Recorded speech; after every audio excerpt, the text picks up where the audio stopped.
Okay, I'm just finishing up a calibration here, and one of the reasons why I did that is because I've changed like the positions of my speakers. I've actually pushed them back, and I'm towing them in more to the main listening position.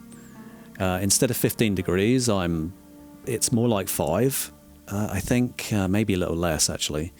So I think I can show you here what I'm actually doing. As you can see here, I see angles based on like the kind of like this. I'm a little off center here, but that's basically it. The speakers have also been pushed back. They were in line with the subs, and they was just too far into the room.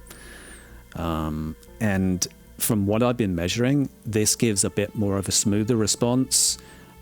Even if there's slightly more bass from them being closer to the wall, I've EQ'd that out, right? So I think this is going to give me better sound from these speakers, whereas I felt my last speakers, my ELACs, did need to be towed out further to get them to sound their best. So, you know, each speaker does require different lines of thought.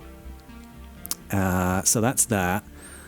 Now this is a really interesting one as well. I knew I was going to recalibrate today, so yesterday what I was doing was trying to get seat-to-seat consistency. I have 3 seats. I wanted seat-to-seat consistency of volume.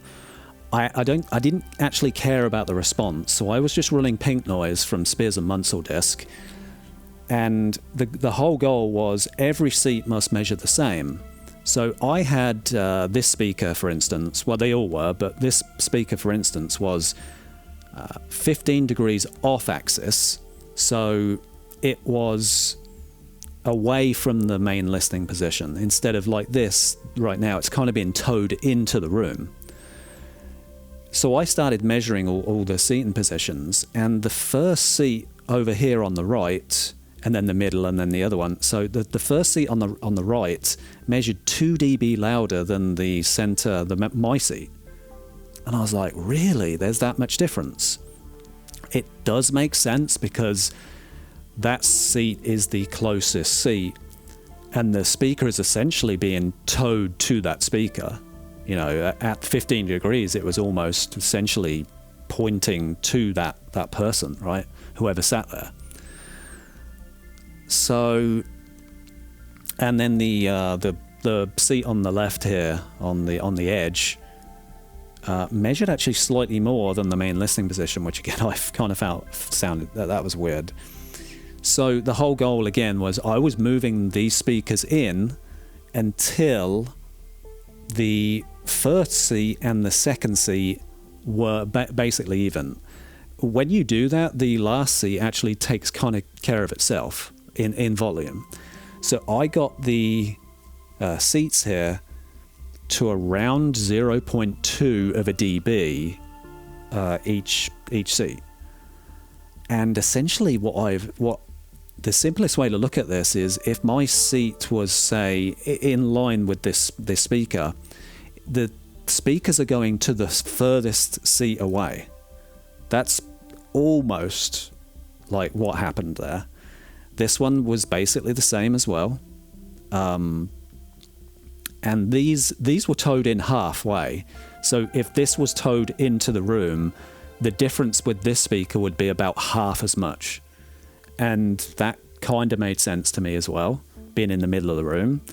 The other side as well, so anything I did on this side, I mirrored on the other side. So everything is symmetrical. And I was surprised. I listened to Dune last night, and I have never heard the spaciousness of the sound in that way. Everything before was kind of isolated into its own speaker, right, before. But when you have the sound and the speakers towed in to the main listening position behind you like this, and across the listener, you know, these speakers are not facing me personally. I've done that before. When essentially, I'll call that 0 degrees, right? When they're actually directly facing the listener, I couldn't tell where the sound was coming from. But with this way, there was more of, I know people overuse this word, but a bubble. There was a bubble of sound around me. And I felt that the other speakers were also supporting the others as well. It was just, it honestly sounded much better. And the fact that I'd gain volume differences, or hardly any volume differences now, and everything was now much more even, I was like, wow, that's pretty impressive. I'm like, I do need to re-EQ everything, but I really want to hear some movies again now.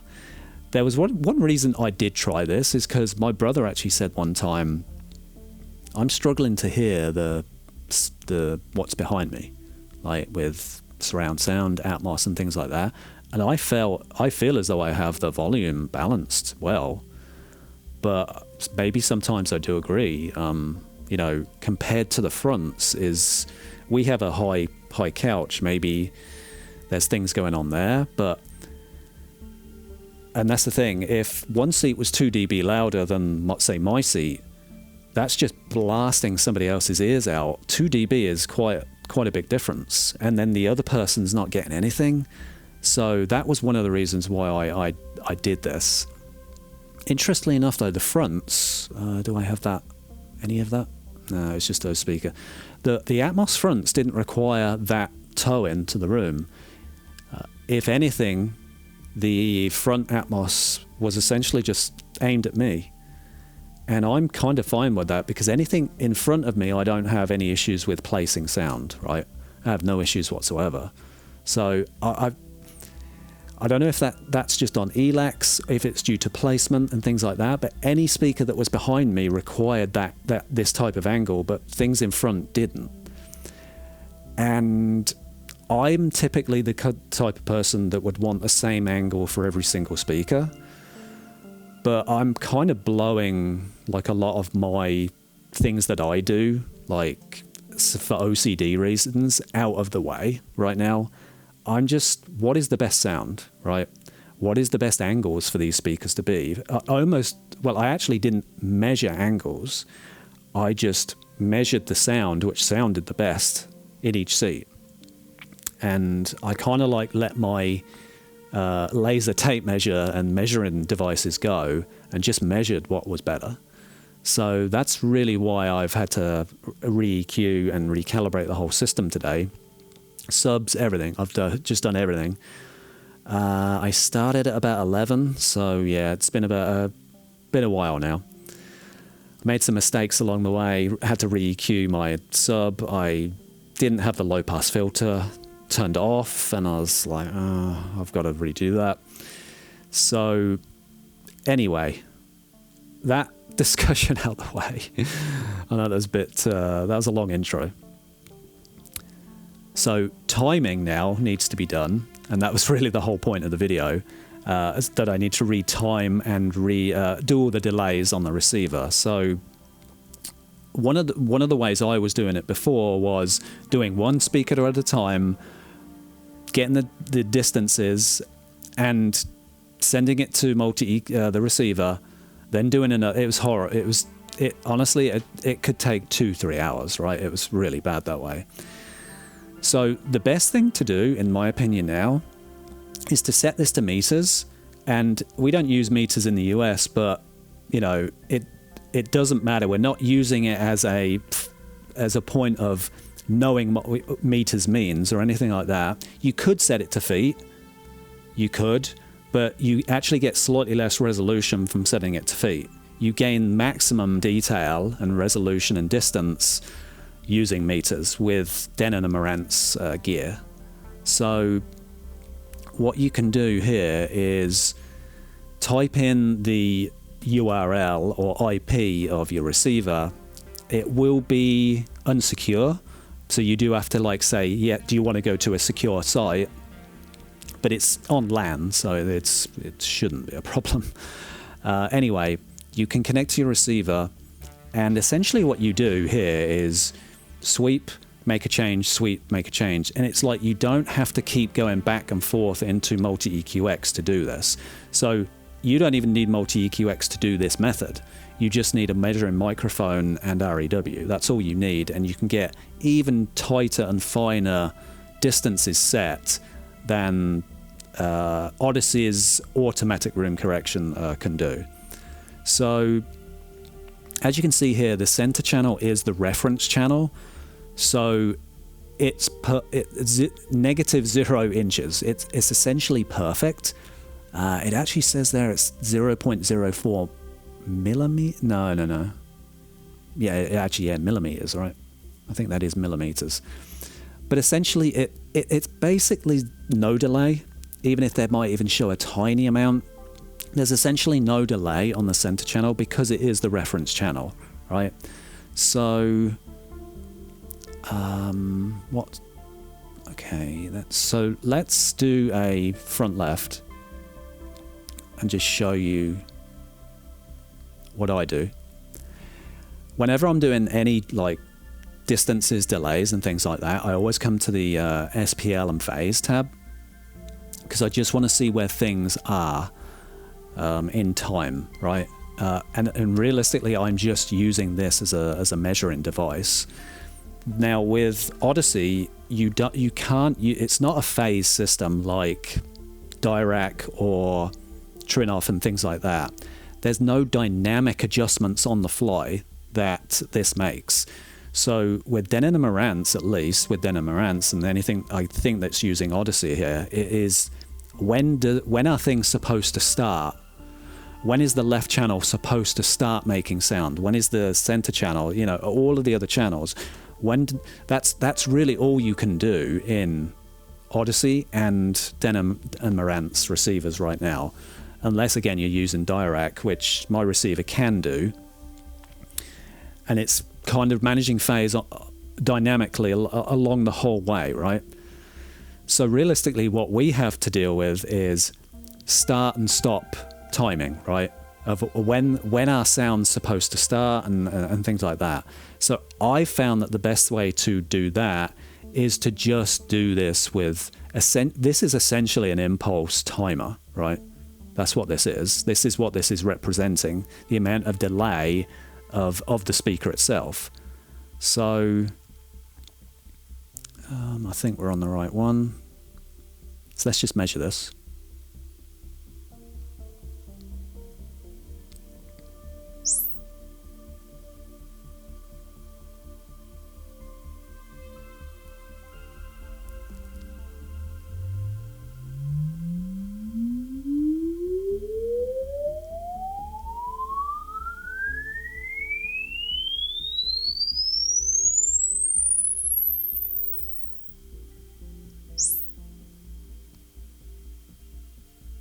Yeah, I'm using long sweeps. Sorry about that.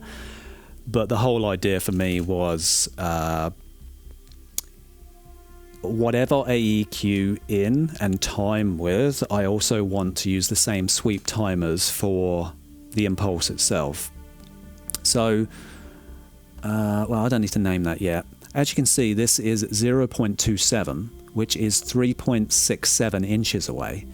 So maybe I should do shorter timers for the video, but so speakers, distances, and we're doing front left, so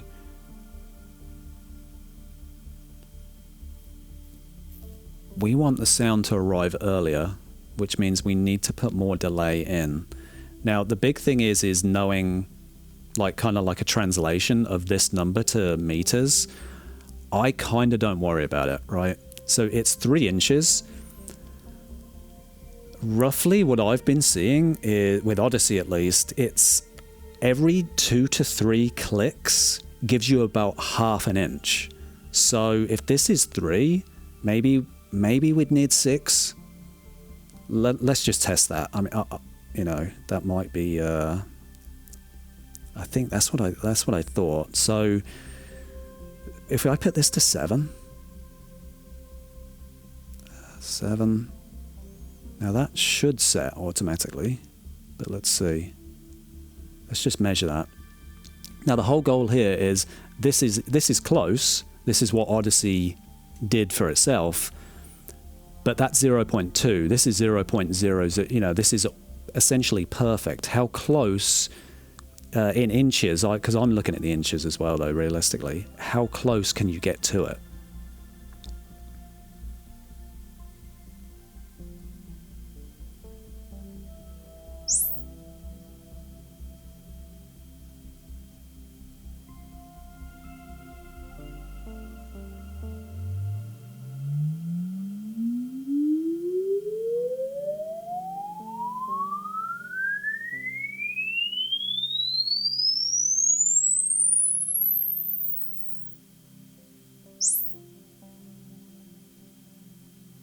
Okay, so now instead of 367, we are 1.16, right? So I just removed that one. So now we're at 1.16. Now we're close, right? Now we're at 0.0 something. That is close, and it's very close for Audyssey. But let's just kind of see where the tipping point is with Audyssey. One thing to think about as well with Audyssey is just because I go up, say, 1, doesn't mean that you actually get that type of detail out of the distances. There's a lot of rounding, I think, that's going on in these receivers. They're not absolute. So what I mean is, if I put this to 38, sometimes nothing changes, right? And you have to go to 39 to make that change. It's either 2 clicks or 3 clicks that there is like those differences in actual distances and things being changed to the receiver. I'm going to go 39. Let's see what 39 does. That should be really close. One other thing with Audyssey as well, anytime there is a positive number here, you also want to increase it positively in distance. It's kind of arse backwards. Like if I had to put delay on a sub, I'd just put delay on a sub and it is a negative delay. In Audyssey, it's the other way around. Like it's trying to understand the distances. Yeah, I don't know. It's just different. Whatever you think here is it should be, it's the exact opposite. So.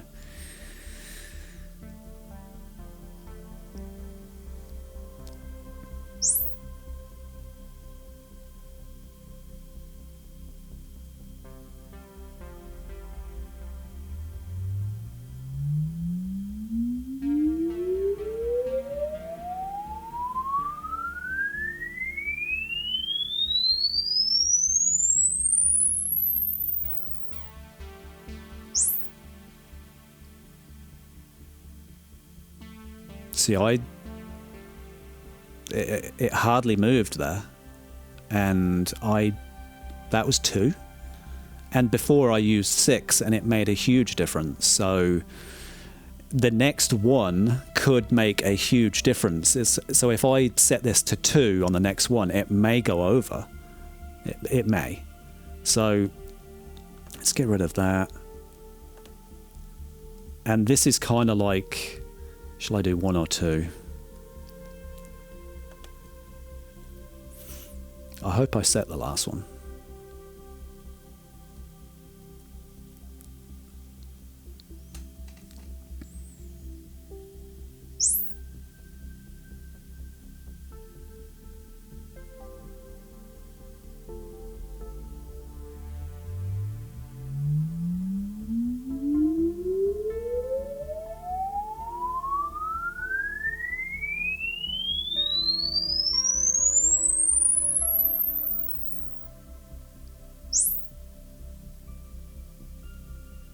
See, that was a big jump. Now, when it gets to this level, negative. Oh, we're actually negative now as well. So we've actually gone past the point. So that was only 1 click. So essentially, we're there, right? That's interesting that worked out that way. But sometimes I will bounce between one point where you've gone negative and the next positive, just to see which one is closer. Obviously with this, if the last one was 1.13 and now we're at 0.26, that's where it is. Now I just want to make sure that I did set the last measurement, just to see, just to make sure. So if this measurement does actually say 1.13 inches, then 40 is the absolute closest to the center we can get.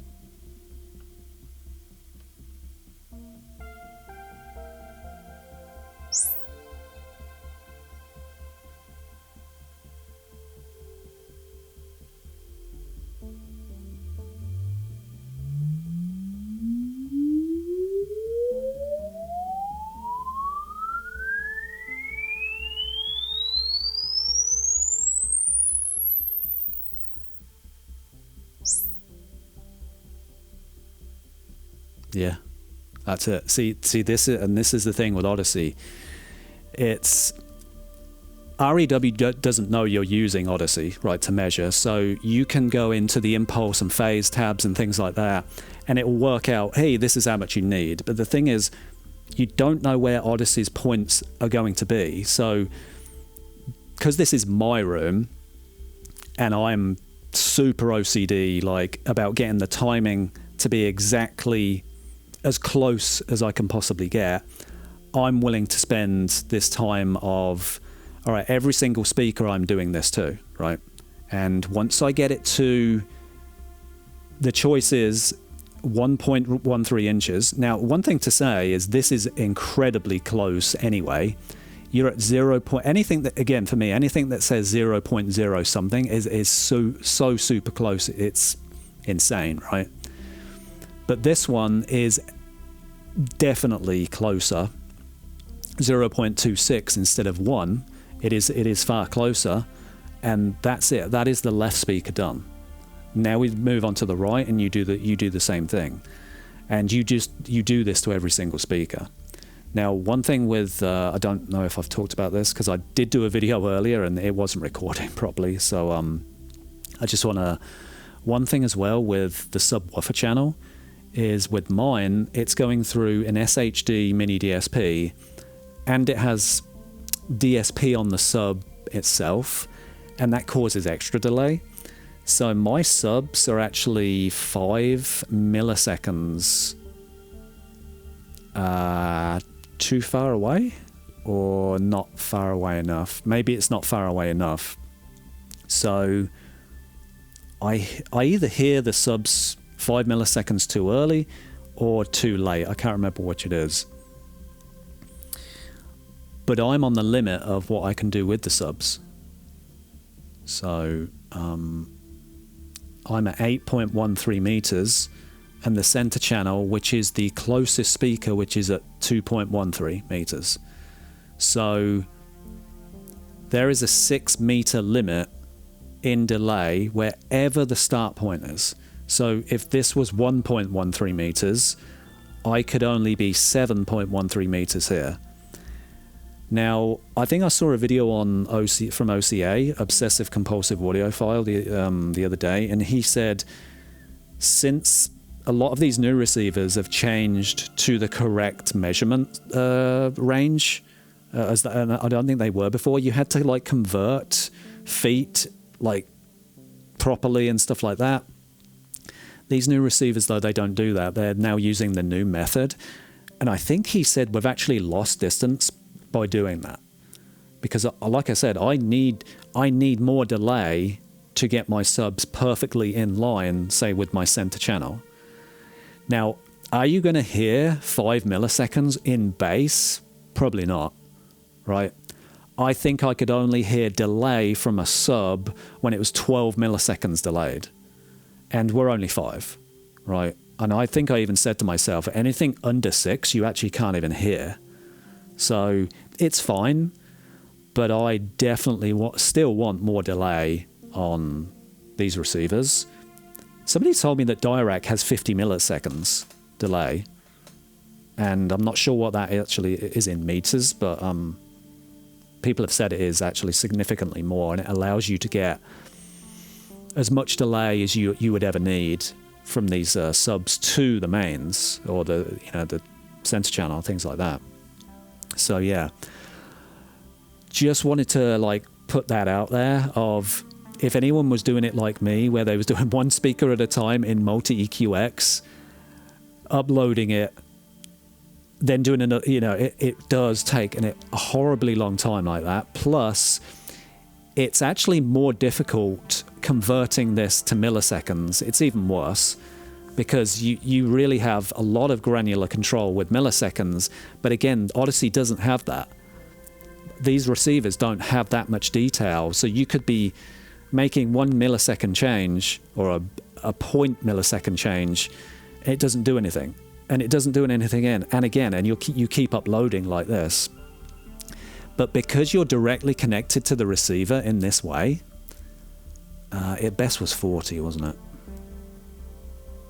So set. Because you're directly connected to the receiver in this way, you can kind of make on-the-fly changes. So measure, see what the number says. Measure, see what the number says. Now, I do that for all of my speakers. The only one I'm not going to change here is my sub because it's already done. It's as far away as I can possibly get it. EQ and low pass filter on the Mini-DSP adds around 3 milliseconds. So with no calibration, I was 3 milliseconds away from the center to the subs. By default, no EQ whatsoever. So it did add some delay there. But again, I can't really make up for that. Again, you can't really hear 5 milliseconds in a sub. In a speaker, you may be able to. Yeah, I mean, you probably would. Now, the benefit of timing all of the speakers like this. Remove that. That one was the bad one. So that was left. Once you get the timing for all of the speakers done in this manner, if you have demo discs or anything like that, Joe and Tell's disc and TECHNO-DAD's disc, Spatial Audio Calibration Toolkit, they do a lot of this type of stuff. They have test tones that can play, say, the front right and the rear right Atmos track. And where is the kind of the balance between those two speakers? You can do it with the fronts, you can do it with a lot of speakers, and you can test essentially timing. If there's also demo tracks where everybody in all of the speakers is clapping all at the same time, or any kind of tests like that, this is really good for. And this is the benefit of doing this is I've kind of let phase go by the wayside a little here, and that is because I don't really have access to phase. Now, sure, if I measured the sub and the center or the sub and the left channel together, it may actually not look or measure perfect. But one thing I've thought to myself is it sounds absolutely amazing though. And I've been trying to kind of wrap this around my head is why does the bass sound so good with this method, but it doesn't measure absolutely the best? There could even be a dip. And one of the reasons why I'm thinking that is because I'm just measuring from a single source, right? The UMIC 2, a single source. Human beings can never hear in a single source unless they're deaf in one ear. Then you would have to, do things in a very different way. But generally speaking, if you are able to hear out of both ears, the way we hear these tones is completely different to this single point measurement. And I have measured some of the speakers before with this method, and like I said, it doesn't measure perfectly. Now, I could go into REW here and adjust phase and things like that, but I've seen as much as like 12 milliseconds delay, and it doesn't sound as good. So I really do think this method works. And again, essentially, this is an impulse time. These are impulse times. But for me, the easiest thing to do was to check the inches. However close I can get to the original reference position, the center channel, is where it's at. Now, I will like let's just say with that 1.13, or sometimes you get a 0.56. If you get there, you're very, very close. So use one click. Do you push to, if the other measure was negative 0.78 and the other one was positive 0.56, and the 5.6 is obviously closer. So you kind of have to do that. This for me may take an hour, right? But it is well worth it to have this level of timing, and it is better than what Audyssey can do. Now, is Audyssey bad? No, it really isn't. Audyssey gets, like we saw here with the left channel, it gets to 0.2, and I think that was the worst speaker, by the way. That was the worst speaker. Because while I was EQing the speakers and remeasuring them, I saw the delays. That was the worst affected. That may even be because I pushed it back, but it didn't seem to affect that speaker much, so I don't know. So yeah, that is this method, and anyone that has a Denon Marantz receiver can go into these menus with a URL.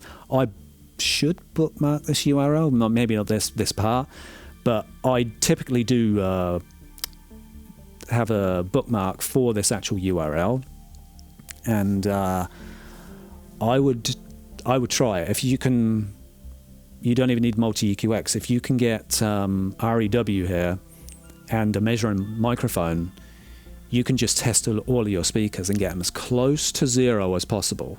Whichever way it is, if it's the negative version or the positive version, whichever one is closest to zero is the one that you pick.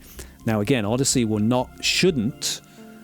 I haven't seen Audyssey get this wrong, especially with timing, very far wrong at all. The only one that Audyssey is not good at is the sub. The sub was, if you're talking milliseconds, I think it set it to like 16 milliseconds, and you can go a lot further with that. I think is it 20? I'm not sure again now in milliseconds, but it was not delayed enough, which means the sound was coming way after. Yeah, I'm trying to think. Again, with Audyssey, it's all kind of backwards. But that was the only speaker, the sub, they didn't get right. And it was significantly off. But all of the others were within 0.2, and even then the other speakers were better. So it's only if you really want to get into the weeds about, after Audyssey has done its thing, what can I personally do with timing in this way? Now, this is the beta version, but in the of REW, but in the old, I'm not sure, in the the release version, the official release version, you should be able to see this timing on the measurements. But I think it's in all SPL, I think. So you should be able to see this. At worst, you could upgrade to the beta version, which does take some getting used to be honest. I'm not sure what the official version has anymore that the beta version doesn't have, because I only use the beta version. But on both versions, you should be able to see this impulse timing. So check it out. Get all speakers, again, as close to zero as possible, and start demoing movies, test tones, or anything like that that you have that can do with timing and things like that, and let me know what you think. Once I switch to this method, any other method, honestly, that I've seen, I haven't done or I've done in the past. This is all I use now. This method, it's so good. And again, the whole point is, when all speakers turn on to say clap, they all clap at the same time. There's not one out where it's like, that you can tell that's delayed or anything like that. They're all clapping, they're all making that sound at the same time. Really does, in my opinion, it sounds excellent. So I'm sure there are other ways to time, especially phase. You can do this with phase, but how much delay you say putting on a sub or a speaker to get it right. I've just found it was too much, and it affected timing in a negative way. So that's what we have with Audyssey. That's what we have with Denon and Marantz receivers. And I think this is the best way. Put everything to meters. Make sure MultEQ-X is also in meters. And once I'm done here, so once all of these are set and finished, you can just copy the exact same numbers down and place them in the app here. The exact same numbers. There's no conversions. There's none of that going on. You save it. You can save your file. You send it to the receiver. You remeasure, and now you get the exact same timing. So again, for me, there's no point in using milliseconds anymore. There's just no point. You could get away with feet. As long as you've got the receiver set to feet as well, you can do that. But the whole point is the receiver doesn't have milliseconds. So it was annoying to actually do. And this, now everything was set to meters, was so good. Now you have to play a bit of this game of, hey, which one is closer? But like I said, I should be finished this in about an hour now. So yeah. Let me know what you think, or if you've used this type of method before for timing and delay. It's essentially, this is delay, right, of all of the speakers. Or do you have a different method that is really you've found and it sounds excellent? For me right now, this is the best method I've used. It's amazing. So yeah, thanks for listening, and have a great day. Bye. Okay, just wanted to add this at the end of the video. So I just finished it. Honestly, it took about half an hour, and that was with me being really picky about going back and forth and things like that. I just wanted to show you when a full system is finished using this method, like what does the timing kind of look like from each speaker. Some of them, you just can't get absolutely perfect because of the restrictions of Audyssey, right? So obviously the center's perfect. The left is, I'm always looking at the inches here, 0.26. The right is 0.01. We got super close there. Front left Atmos is 0.07, 0.06. You know, these are really, really good. The back right surround was 0.43 inches. That's as close as I could get. If I went the other way, it would just go too far the other way. So, you know, that's it. Sometimes you do have to get lucky with these, but you're always going to have some, you know, the outliers here that are about as close as you can get. Again, we're still, when you look at milliseconds, we're still at 0.03 milliseconds. So again, very, very, very close. But look at these others, like 0.06. Even the impulse is 0.0048. It's super close. 0.01, got super lucky there. Like that's almost exactly the same as the center. And the 0.14 for the rear Atmos. So everything is very, very close, and as close as I can get with this Denon receiver.